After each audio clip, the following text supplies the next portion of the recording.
Okay. This fly is important. You'll find the proportions are really important. You know, we've worked on proportions on all the other flies. This one, it's really important.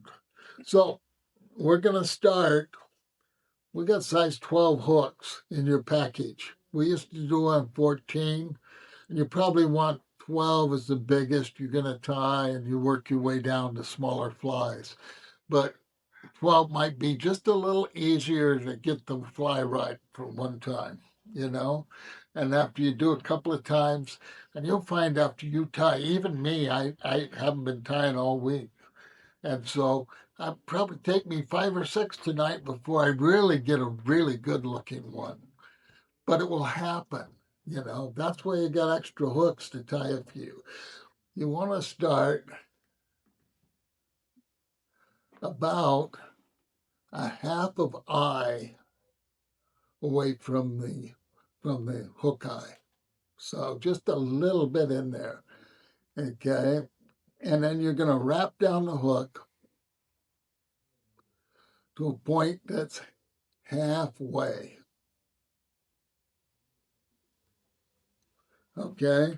I'm halfway between the eye, so I'm in the middle of that top part of the hook is called a shank. I'm in the middle of it. So I wrap down halfway, and then you wrap back half of that. Okay, so now you're at a precise location. So traditionally, this fly uses a feather for a wing, and it's a very expensive feather. They're about $1 a piece when you buy them at the store and stuff. But you can also use poly yarn, and each of your packets have some poly yarn in them. And I just take a piece of poly yarn and I just run my bodkin through it a few times. And now I'm going to put it up here and I'm going to measure it to be the length of the shank of the hook. Okay, so you want it that long, and then you're going to put it right on top of the hook, and you put your thread all the way around it. Okay, and then you're going to pull up. That's real important because you want it on top of the shank of the hook. So if you don't pull up, it's going to slide off to the side. And then you're going to take, maybe 3 or 4 wraps right there. Make sure it's on top of the hook. Okay. And then you're going to pull it back and you're going to put wraps right in front of it. Okay. And what those wraps do is make it stand up. Okay. Pretty simple. Now, I'm going to go back to the other side of it. I'm going to take my scissors, and I'm not going to cut it straight like that. I'm going to turn it at an angle, okay? So I want to cut this at an angle, okay? So now I'm going to tie it down, going all the way back to the bend of the hook.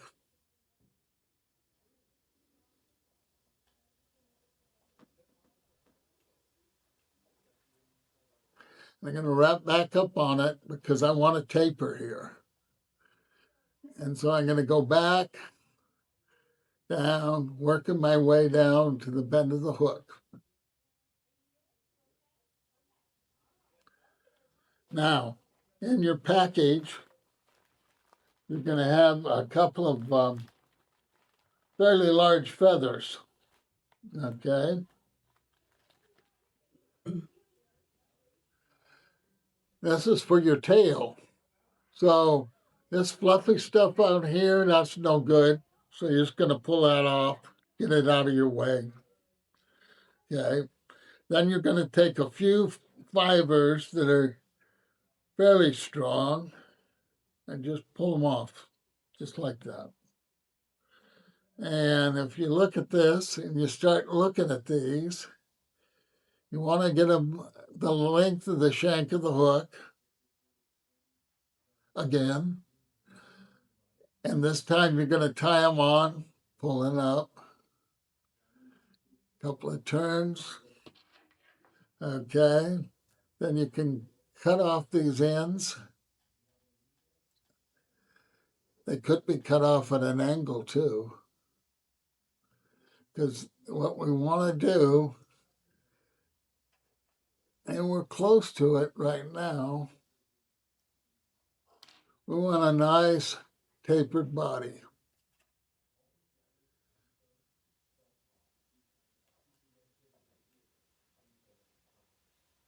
Okay. Next comes the dubbing. You all know how to dub, but this dubbing is what they call super fine, and it's real thin and real fine. Okay.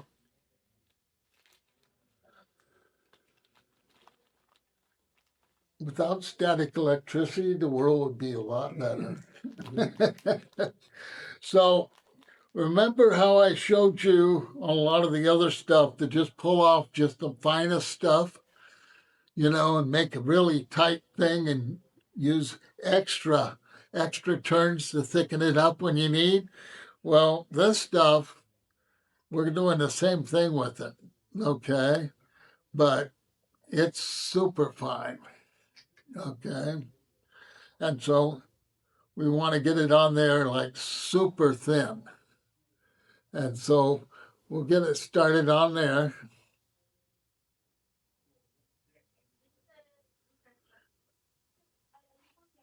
That might be enough. Let's see. It doesn't take very much. Right down. We start wrapping up. And you're going to stop just a little bit before the wing, okay? Maybe an eye width before the wing. Then you're going to take one of these larger feathers,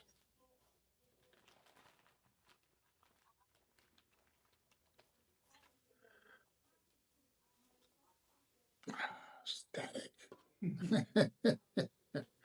Okay, and look at this. This one's a size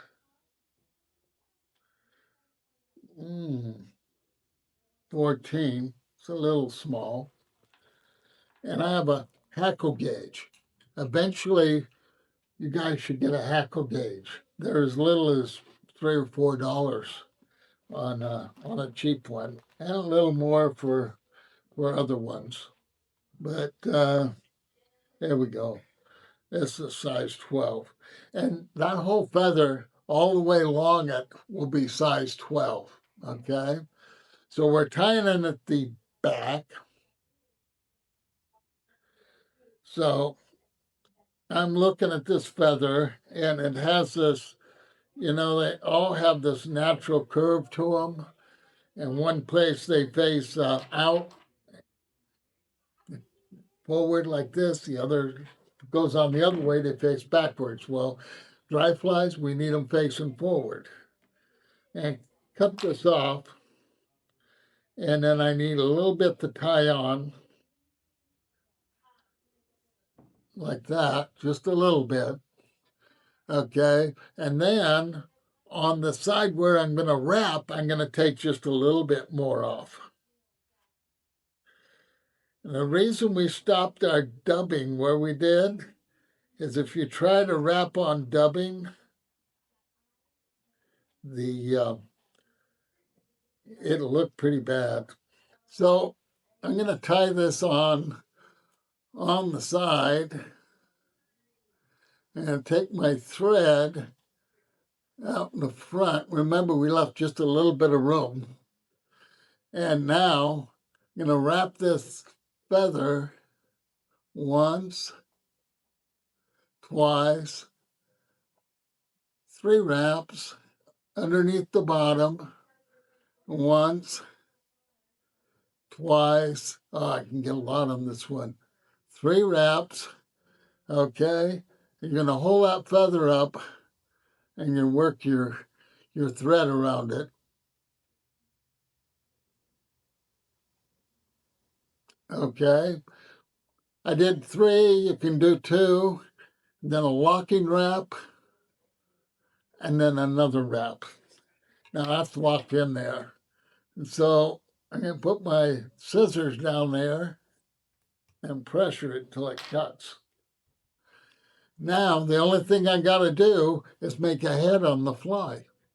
And that's that space that I left when we started, because we didn't start right up against the eye. We left a little space there. So I can pull the hackle back, just wet my fingers and pull the hackle back and try and get it.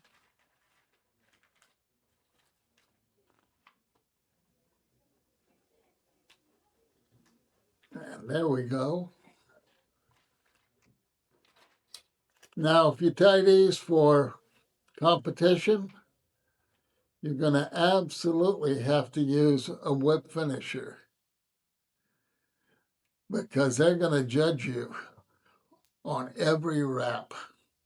So I did it one time just because I don't like to use head cement. I put it on a second time. Just cut your thread, and you have a Light Cahill. Simple as that. Didn't take very long, but it's a nice fly.